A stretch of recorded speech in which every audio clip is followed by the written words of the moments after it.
پھر حضور سیدنا غوث العظم رضی اللہ تعالیٰ عنہ نے ایک فصل قائم کیا کہ کیسے پتہ چلے کہ اس بندے کی زندگی میں یا اس بندے کو پتہ چلے کہ میری توبہ ہو گئی ہے. توبہ کی پہچان کیسے ہو؟ توبہ کے ہو جانے کی علامت کیا ہے؟ فرمایا اگر توبہ کے ہو جانے کی علامتیں اس میں ظاہر ہو جائیں تو وہ سمجھ رہے کہ قبول بھی ہو گئی ہے. 4 علامتیں ہیں توبہ کے ہونے کی. جیسے میں نے عرض کیا 3 شرائط تھیں، ابھی اس سے قبل بیان کیے، اس کے ارکان اور فرائض تھے اور اس کے آداب تھے اور سنن تھیں. اب میں نے عرض کیا کہ اس کی 4 علامتیں ہیں. یہ حضور سیدنا غوث العظم کا فرمان ہے کہ جن سے پتہ چلتا ہے کہ میں بندہ جانتا ہے کہ میں نے توبہ کر لی ہے. صرف کلمات نہیں ہیں، آپ نے دیکھا کہیں کلمات کا ذکر نہیں آیا. وہ فرمایا کہ توبہ کی علامت ہے کہ بندہ پھر جب توبہ کرے تو دیکھنا یہ ہے کہ اس کی زبان جھوٹ بولنے اور غیبت کرنے سے رک گئی ہے یا نہیں. اس کی زبان پر پھر اگر جھوٹ، غیبت اور لغویات آتی ہیں، دوسروں کے ان معاملات کا ذکر کرتا ہے جو اس کے لیے ریلیونٹ اور نیسیسری نہیں تھے، اس کو ضرورت نہیں تھی دوسرے کے معاملے میں ٹانگ اڑانے کی، اس پر بات کرتا ہے. جھوٹ بولتا ہے، دھوکہ دہی کرتا ہے، غیبت کرتا ہے. فرمایا اگر یہ چیزیں زبان پر رہیں تو اسے جان لینا چاہیے کہ میری توبہ نہیں ہوئی. توبہ ہونے کی پہلی علامت یہ ہے کہ زبان پاک ہو جائے. اور زبان پاک ہونے کا مطلب کہ جھوٹ بولنا چھوڑ دے. اب جھوٹ بول رہا ہے یا سچ، یہ بولنے والے کو خود پتا ہوتا ہے، سننے والے کو نہیں پتا ہوتا. بولنے والے کو تو مخفی نہیں ہے نا کہ میں جھوٹ بول رہا ہوں. اسے جب پتا ہے کہ میں جھوٹ بول رہا ہوں اور سٹل جھوٹ بول رہا، وہ سمجھ لے کہ میری توبہ نہیں ہوئی. میں نے اللہ کے ساتھ بھی جھوٹ بولا. میں نے جب کہا میرے اللہ مجھے معاف کر، میرے اللہ میری توبہ، میرے گناہ معاف کر دے، تو گویا اسے معلوم ہونا چاہیے کہ میں نے اللہ سے بھی جھوٹ بولا، اللہ کے ساتھ بھی دھوکہ دہی کی. کیونکہ اگر اس نے توبہ کی ہوتی تو پھر زبان پہ جھوٹ نہ آتا، غیبت نہ آتی، چغلی نہ آتی، کسی کی عیب جوئی اور عیب گوئی نہ آتی، اور کسی کے کام میں مفت میں مداخلت کرنے کا جو لغو قول ہے یہ نہ آتا. یہ پہلی. الثانی، حضور سیدنا غوث اعظم فرماتے ہیں کہ دوسری علامت توبہ کے ہونے کی یہ ہے کہ اس کے دل میں کسی کے لیے حسد نہ رہے اور دل میں کسی کے لیے عداوت اور بغض نہ رہے. توبہ کرنے کے بعد کے اپنے قلبی حالات پر غور کرو، جان لینے کے لیے کہ یہ ایک فعل تھا، کلمات توبہ تھے جو ہم ادا کرتے ہیں. آیا ان کلمات سے اللہ کے حضور ہماری توبہ ہوئی یا نہیں ہوئی، اس کو جاننا ضروری ہے. اور کسی اور سے پوچھنے کی ضرورت نہیں ہے کہ میری توبہ ہوئی یا نہیں. اس کا فیصلہ بندہ خود کرتا ہے اپنے من میں. اگر وہ خود زندگی میں جھوٹ بولنا چھوڑ دے، غیبت چھوڑ دے، چغلی چھوڑ دے اور دوسروں کی عزت اور معاملات میں زبان کھولنا چھوڑ دے تو سمجھے ایک علامت ہے اس کو مل گئی خوشگوار کہ ہاں توبہ ہو گئی.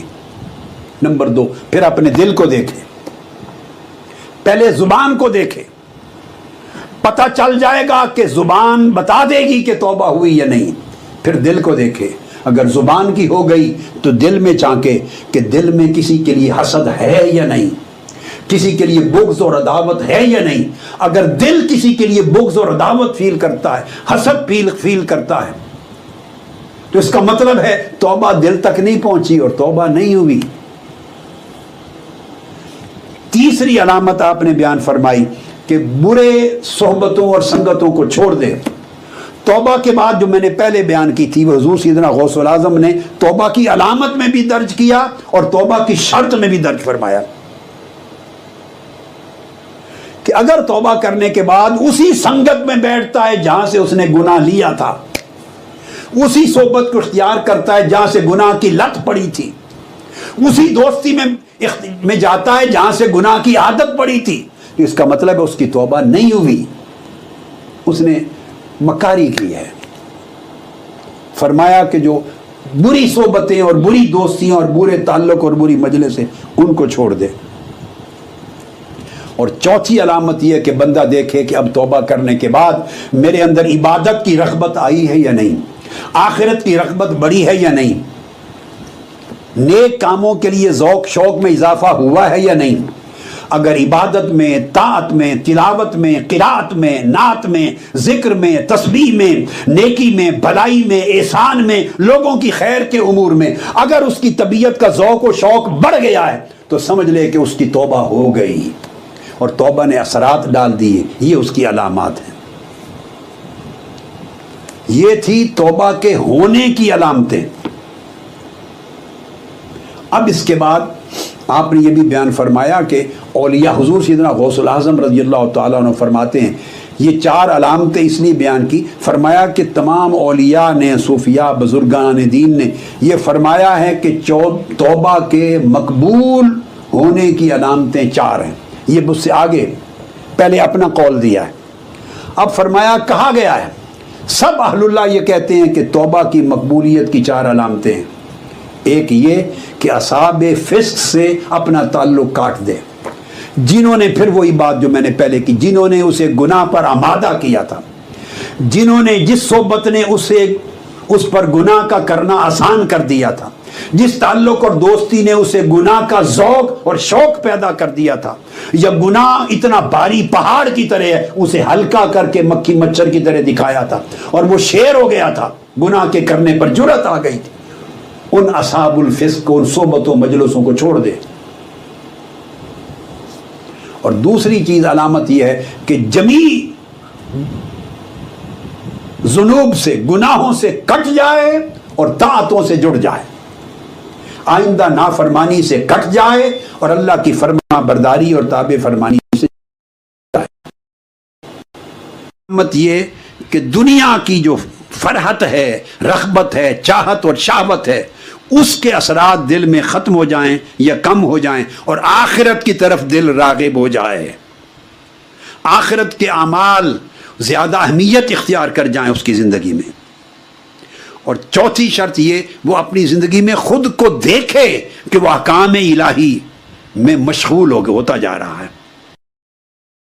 زیادہ مسجد کی طرف آتا ہے، زیادہ نیک مجالس کی طرف آتا ہے، ذکر کی مجلسوں کی طرف آتا ہے، طاعات کے امور کی طرف آتا ہے، اللہ کے کام کی تبلیغ کرنے، دعوت دینے کی طرف زیادہ اس کو ذوق ملتا ہے، اپنے مشن کے کام میں رغبت اور شوق اس کو ملتا ہے، نیکی کے کام میں شوق ملتا ہے، لوگوں کی بھلائی، ان کا احسان، غریبوں کی مدد کرنا، محتاجوں کو خوش کرنا، مظلوموں کی مدد کرنا، بھوکے کو کھانا کھلانا، کمزور کو طاقت دینا، مدد کرنا، انسانیت کی خدمت کرنا، ان چیزوں میں اس کو راحت ملتی ہے۔ اب ظلم سے اس کی طبیعت ہٹ گئی ہے، ناانصافی سے ہٹ گئی ہے۔ اگر یہ تبدیلی زندگی میں محسوس کرے تو وہ محسوس کرے کہ میری توبہ اللہ کی بارگاہ میں قبول ہوئی۔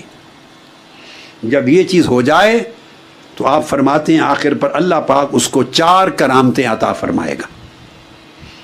اگر یہ مقام نصیب ہو جائے تو اللہ تعالیٰ اس کو 4 کرامتیں عطا فرماتا ہے۔ ایک تو اللہ پاک اس کے سارے گناہ اس طرح مٹا دیتا ہے جیسے اس نے گناہ کیا ہی نہیں تھا، اس پر اطلاق ہوتا ہے التائب من الذنب کمن لا ذنب لہ، کہ گناہ سے توبہ کرنے والا ایسا ہے، ایسے ہے جیسے اس نے گناہ کیا ہی نہیں تھا۔ اس سے مراد وہ نہیں جو کلمات توبہ ادا کرتا ہے، نہیں، وہ یہ توبہ کا معنی ہے جو بیان کیا، جو نادم ہو کر گناہ کو اور گناہ کی صحبتوں کو، گناہ کی مجلسوں کو، گناہ کی رغبتوں کو ترک کر کے اللہ کی طاعت اور عبادت اور تقویٰ کے ذوق کے ساتھ اللہ کی طرف آ جائے، جس کی زندگی تبدیل ہو جائے۔ جہاں سے گفتگو کا میں نے آغاز کیا تھا کہ توبہ وہ ہے کہ جو زندگی کو بدل دے۔ جن کلمات نے زندگی کو بدلا نہیں وہ بھی ایک نیکی ہے، اللہ سے معافی مانگنا یہ بھی ایک نیکی ہے، ایک طاعت کا عمل ہے۔ جیسے آدمی ہزارہا نیکیاں بھی زندگی میں کرتا ہے، گناہ بھی کرتا رہتا ہے، تو نیکیوں میں ایک نیکی کر لی، رویا، گناہ معاف ہو گیا، رویا، اللہ سے معافی مانگی، یہ ایک عبادت ہے۔ تو یہ ایک عبادت، یہ استغفار ہے، اس کو کہتے ہیں استغفار۔ قرآن مجید میں جا بجا آیا ہے استغفار کرو اللہ سے اور توبہ کرو، جا بجا آیا، اللہ سے معافی مانگو اور اس کی طرف توبہ کرو۔ ان دو کو اللہ پاک نے جدا بیان کیا ہے کئی مقامات پر۔ انبیاء کہا کرتے امتوں کو اللہ سے استغفار کرو، یعنی مغفرت طلب کرو اور توبہ کرو۔ یہ جو ہم کرتے ہیں ہاتھ اٹھا کر، یہ استغفار ہے، ہم اللہ سے معافی مانگتے ہیں۔ توبہ کرنا اس سے الگ ایک حقیقت ہے۔ معافی مانگنے کے بعد توبہ وہ ندامت ہے، وہ تبدیلی ہے، وہ ترک گناہ ہے، وہ اختیار اطاعت و تقوی ہے، جس سے پوری زندگی کا مزاج بدل جاتا ہے، زندگی کا رخ بدل جاتا ہے۔ اگر وہ تبدیلی واقع نہ ہو تو اس کا مطلب ہے استغفار کیا، توبہ نہیں کی۔